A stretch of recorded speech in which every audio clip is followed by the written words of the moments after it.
Imagine the moment you stepped away from the circle of ordinary seekers when your life cracked open at its darkest seam. You were not seeking divine comfort, but you received a call from the underbelly of existence, a whisper in the midnight silence, or a surge of intuition during crisis, cold and electrifying. In that moment, you realized the light you were taught to worship did not shine everywhere, and some corners of your soul could only be seen in the dark. The most shocking secret emerges here. There is a kind of chosen soul, one who God marks through ordeal, shadow, and exile. These are the dark chosen ones. We who were orphaned by the illusion of perfection are chosen for the brutal apprenticeship few could survive. If you sense something awakening in you, trust it. Your battles have never been random, nor your wounds without meaning. In the first minutes of this journey, you witness a revelation that most would flee from. You relive the fever dream intensity of a night when pain became a portal, or rage became a sacred force instead of a sin. We are about to descend into that realm where the rules about God are upside down and the boundaries between holy and unholy dissolve. The first secret is this: God is not only present in the light, but is the architect of the shadows as well. There is no exile so complete that divinity has not gone before you.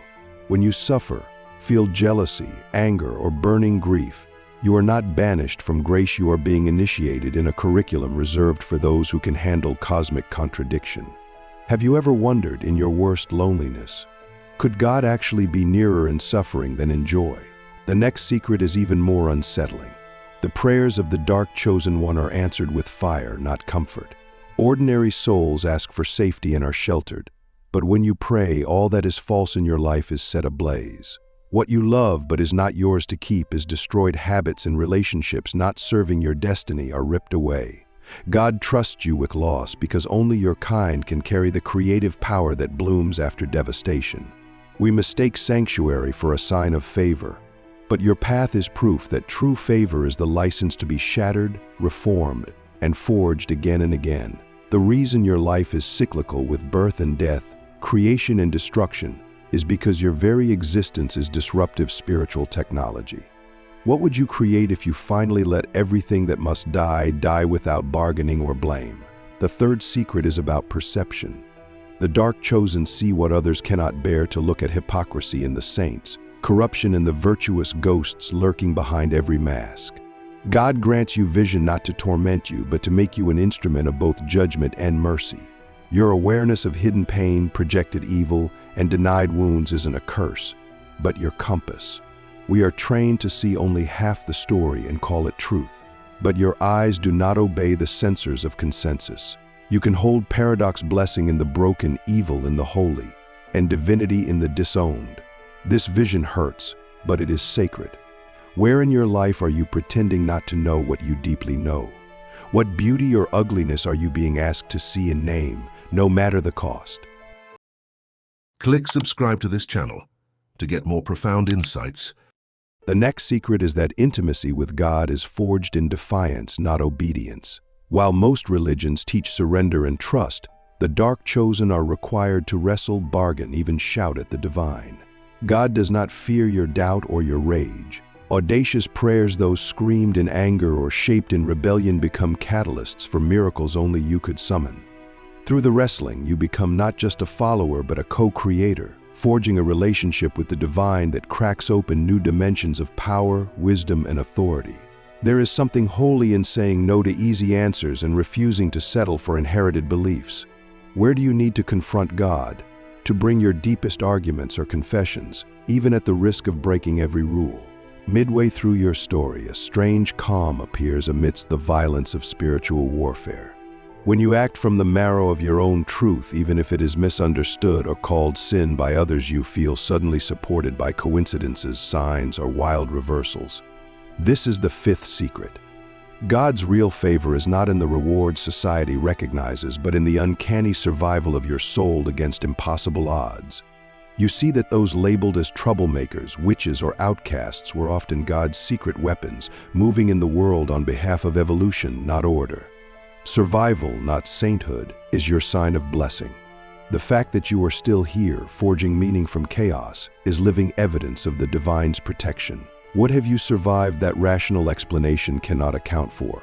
If your scars are not shameful, what if they are sacred, living testaments to God's delight in your resilience? As we descend further, a sixth secret dawns. God's plan for the dark chosen one is skilled at hiding itself. While some proclaim clarity and an easy path, your journey is sculpted by uncertainty, dreams that unravel each morning, signs that seem to contradict each other. This is not a flaw, but a deliberate alchemy.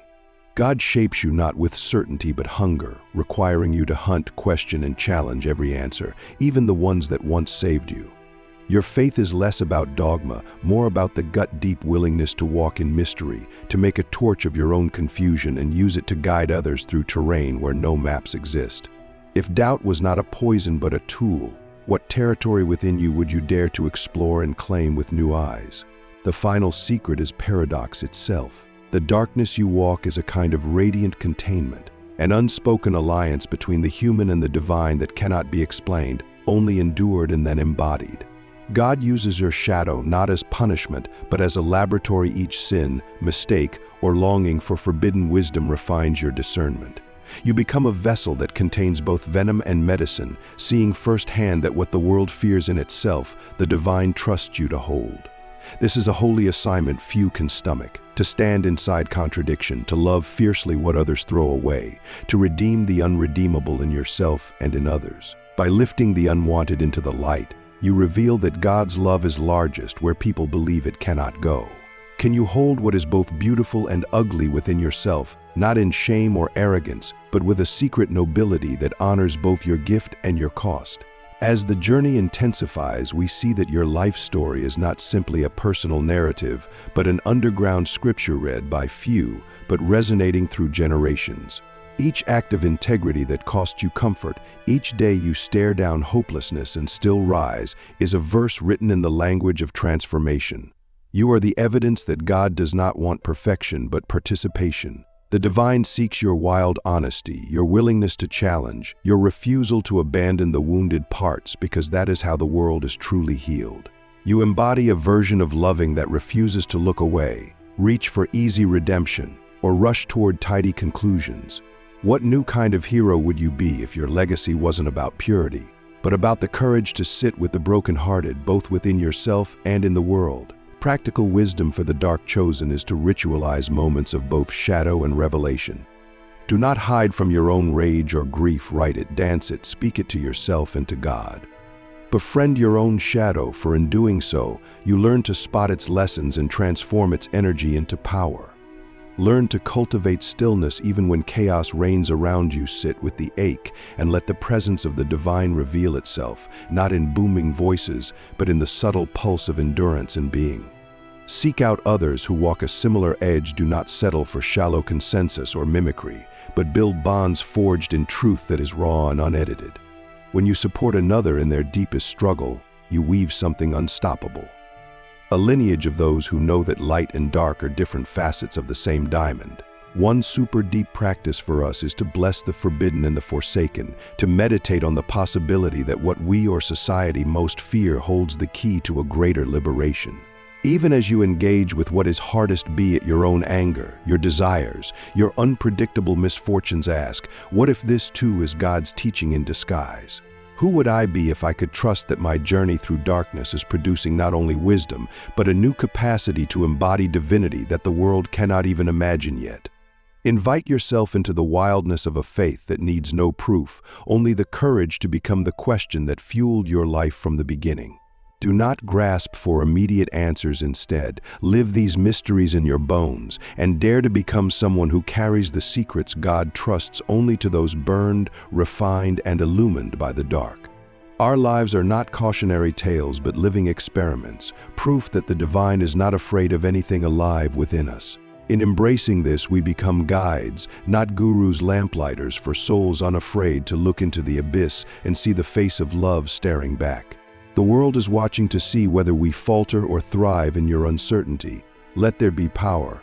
In your defiance, let there be a deeper kind of worship. And when you stand alone, remember, the greatest secrets are never spoken, only lived. Are you ready to make your life the answer to a mystery even angels debate in silence?